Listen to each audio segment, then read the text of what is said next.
जय हिंद दोस्तों आज हम बायोलॉजी के एक इम्पॉर्टेंट चैप्टर पोषण यानी न्यूट्रिशन के बारे में डिटेल से समझेंगे दोस्तों।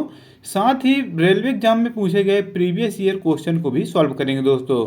तो चलिए बिना समय गवाए इस चैप्टर की शुरुआत करते हैं। दोस्तों बात करें पोषण यानी न्यूट्रिशन की, ये होता क्या है। तो दोस्तों पोषण एक जीव द्वारा भोजन ग्रहण करने तथा शरीर में उसके उपयोग की एक विधि है दोस्तों। पोषण पोषण मुख्यतः दो प्रकार का होता है, एक स्वपोषी पोषण होता है, एक विषम पोषी पोषण होता है दोस्तों। जिसमें जो स्वयं भोजन बना लेते हैं उन्हें स्वपोषी पोषण कहते हैं, और जो अन्य जीवों पर निर्भर होते हैं दोस्तों उन्हें विषम पोषी पोषण कहते हैं। दोस्तों बात करें स्वपोषी पोषण की, तो इसका सबसे अच्छा एग्जाम्पल दोस्तों पेड़ पौधे हैं, जिसमें पेड़ पौधे प्रकाश संश्लेषण की मदद से भोजन बनाते हैं। दोस्तों पौधे जिस प्रक्रिया द्वारा अपना भोजन बनाते हैं उसी प्रक्रिया को प्रकाश संश्लेषण कहते हैं दोस्तों। तो ये किस प्रक्रिया से भोजन बनाते हैं, तो दोस्तों ये भोजन बनाने के लिए 6 कार्बन डाइऑक्साइड के अणु और प्लस 12 H2O यानी 12 जल के अणु लेते हैं दोस्तों, और सूर्य के प्रकाश के द्वारा ये भोजन बनाते हैं, जिसमें इन्हें ग्लूकोज और प्लस 6 H2O 12 H2O लेते हैं दोस्तों, जिसमें से यह 6 H2O के कण देते हैं दोस्तों, और प्लस 6 कार्बन डाइऑक्साइड लिए थे तो इधर 6 ऑक्सीजन के अणु बदले में देते हैं दोस्तों। दोस्तों बात करें पेड़ पौधे सबसे ज़्यादा किस रंग के प्रकाश में भोजन बनाते हैं, तो दोस्तों पेड़ पौधे सबसे ज़्यादा लाल रंग के प्रकाश, फिर इसके बाद नीले रंग के प्रकाश में दोस्तों सबसे ज़्यादा ये भोजन बनाते हैं। और पौधे सबसे कम भोजन की बात करें तो हरा रंग में, मतलब दोस्तों ये सबसे कम भोजन बनाते हैं। तो चलिए दोस्तों इसके कुछ रेलवे एग्जाम में पूछे गए क्वेश्चनों को भी सॉल्व कर लेते हैं। तो दोस्तों रेलवे एग्जाम में पूछा गया था क्वेश्चन, प्रकाश संश्लेषण की दर किस रंग के प्रकाश में अधिकतम होती है दोस्तों। तो दोस्तों अभी हम पढ़ के आए हैं कि प्रकाश संश्लेषण की दर सबसे ज़्यादा लाल रंग में होती है दोस्तों। ऑप्शन सी इसका राइट आंसर हो जाएगा। अगला क्वेश्चन है, प्रकाश संश्लेषण के दौरान डैश से जल के 6 अणु बनते हैं। दोस्तों ये बताना है कि 6 अणु जल के कैसे बनते हैं।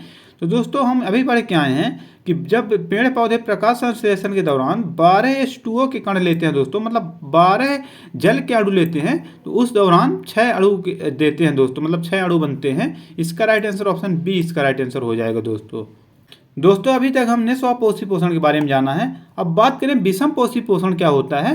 तो दोस्तों विषम पोषी पोषण में होलोजोइक, परजीवी, मृतोपजीवी, सहजीवी आते हैं दोस्तों, जिसमें हम डिटेल समझते हैं कि करके। बात करें होलोजोइक पोषण की, तो दोस्तों ये होलोजोइक पोषण एक ऐसा पोषण होता है, ये एक ऐसा पोषण विधि है जिसमें जीव ठोस भोजन ग्रहण करता है।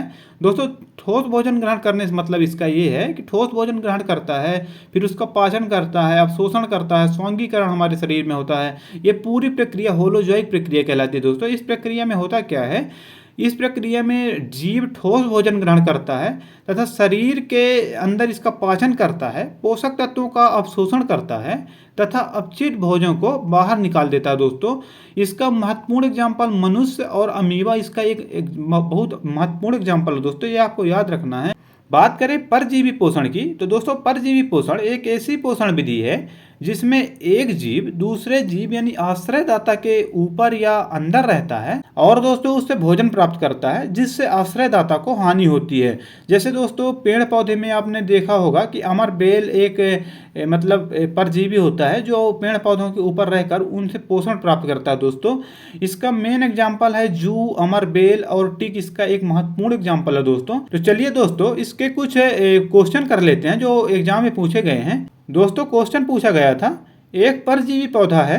तो दोस्तों अभी हमने पढ़ के आया है कि अमर बेल एक परजीवी पौधा दोस्तों, इसका राइट आंसर ऑप्शन डी इसका राइट आंसर हो जाएगा। अगला क्वेश्चन है, निम्नलिखित में से कौन सा एक परजीवी जीव है, टिक, अमीबा, जू, अमर बेल। तो दोस्तों अभी हमने पढ़कर आया है कि परजीवी में टिक तो आता है दोस्तों, टिक, जू, अमर बेल इसके महत्वपूर्ण एग्जाम्पल हैं, ये परजीवी होते हैं दोस्तों। बात करें परजीवी कौन नहीं होता, तो दोस्तों अमीबा एक परजीवी नहीं है, ये तो होलोजोइक है दोस्तों, इसे अभी पढ़ के आए हैं दोस्तों हम। दोस्तों बात करें मृतोपजीवी पोषण की, तो दोस्तों यह एक ऐसी पोषण विधि है जिसमें जीव मृत और सड़े गले कार्बनिक पदार्थ जैसे सूखे पत्ते, गिरे हुए फल, मरे हुए जीव पदार्थ से भोजन प्राप्त करते हैं दोस्तों, इन्हें मृतोपजीवी कहते हैं।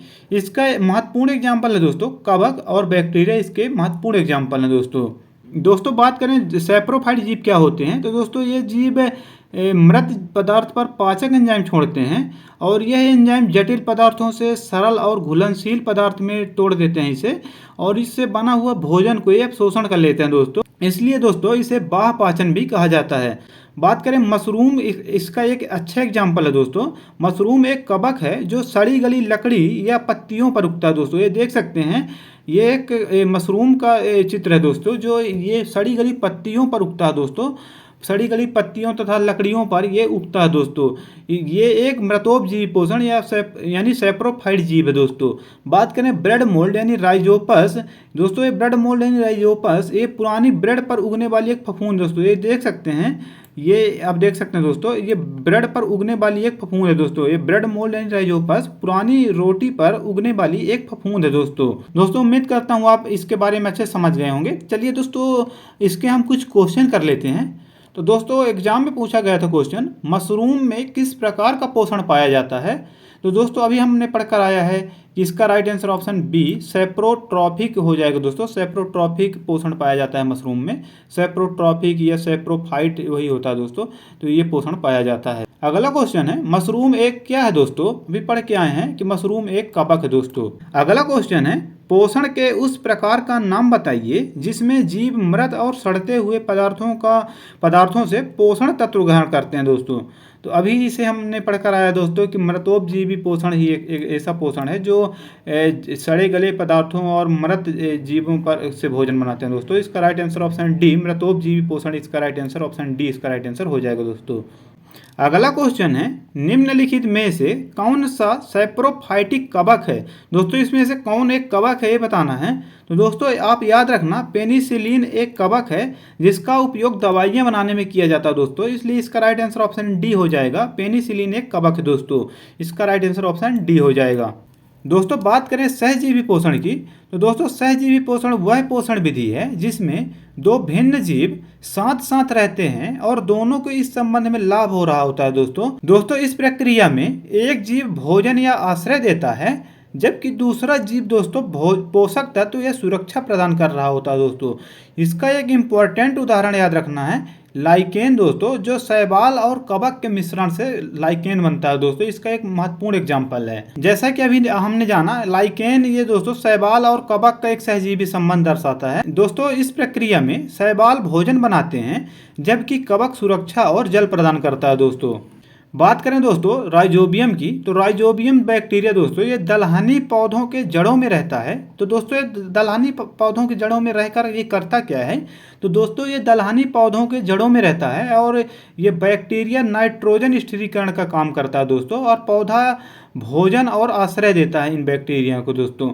ये दलहनी पौधों के जड़ों में रहते हैं दोस्तों कुछ बैक्टीरिया हमारे आंतों में भी पाए जाते हैं जो मानव आंत में रहते हैं और बैक्टीरिया पाचन में मदद करते हैं और मनुष्य उन्हें रहने का स्थान और भोजन देता है दोस्तों। ये कुछ बैक्टीरिया हमारे आंतों में भी रहते हैं दोस्तों। चलिए दोस्तों इससे संबंधित कुछ क्वेश्चन भी कर लेते हैं जो एग्जाम में पूछे गए हैं। तो दोस्तों पहला क्वेश्चन है, निम्नलिखित में से कौन सा नाइट्रोजन स्थिरीकरण करने वाला जीवाणु है। तो दोस्तों अभी हमने पढ़कर आया है कि राइजोबियम ये दलहनी फसलों के जड़ों में रहता है दोस्तों। ये नाइट्रोजन स्थिरीकरण का काम करता है दोस्तों। इसका राइट आंसर ऑप्शन बी हो जाएगा दोस्तों अगला क्वेश्चन है, निम्नलिखित में से कौन सा सहजीवी संबंध दर्शाता है। दोस्तों अभी हमने पढ़कर आया है लाइकेन एक कवक और शैवाल का एक मिश्रण है जो लाइकेन सहजीवी संबंध दर्शाता है दोस्तों। इसका राइट आंसर ऑप्शन ए हो जाएगा।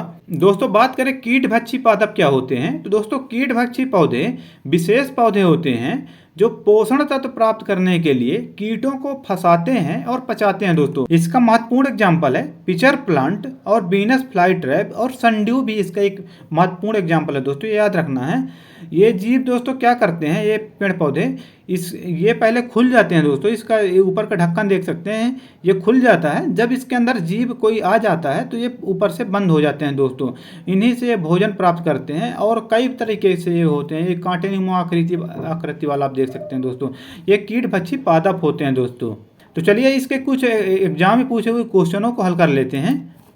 तो क्वेश्चन पूछा गया था दोस्तों, निम्नलिखित में से कौन सा कीटभक्षी पौधा नहीं है। तो दोस्तों अभी तो हमने पढ़कर आया है pitcher plant, Venus fly trap और सनड्यू भी होता है दोस्तों। एक कीटभक्षी पौधा ही है। इसमें से ऑप्शन ए प्रोथैलस इसका नहीं होता है दोस्तों। प्रोथैलस एक कीटभक्षी पौधा नहीं है। इसका राइट आंसर ऑप्शन ए गलत हो जाएगा दोस्तों, ये नहीं है दोस्तों। तो दोस्तों आज के लिए इतना ही। आज की क्लास आपको कैसी लगी कमेंट बॉक्स में लिखना ना भूलें। मिलते हैं ऐसे ही इंटरेस्टिंग वीडियो के लिए दोस्तों। अगर चैनल पर पहली बार हैं तो चैनल को सब्सक्राइब करके वीडियो लाइक जरूर करें दोस्तों। मिलते हैं अगली वीडियो पर। जय हिंद दोस्तों।